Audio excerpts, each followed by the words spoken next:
దీంతో పాటు బెండకాయ బాగా తిన్నప్పుడండి మరి స్పెయిన్ దేశస్థులు చేసిన పరిశోధనలు ఇంకోటి ఉందన్నమాట. ఇందులో ఉండే కొన్ని కెమికల్స్ పాలిఫినాల్స్ మరియు యాంటీ ఆక్సిడెంట్స్ ఇట్లాంటివి బాగా ఎక్కువ ఉన్నాయట.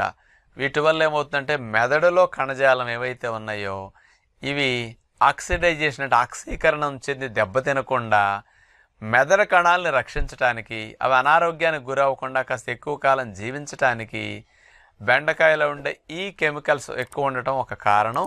దీని ద్వారా జ్ఞాపక శక్తి పెరగటానికి, ఆలోచన శక్తి బాగా పనిచేయటానికి ఇట్లాంటివి బాగా ఎక్కువగా బెండకాయ వల్ల లాభాలు స్పెషల్గా దీనికి మెదడుకు బాగా పనికొస్తున్నది.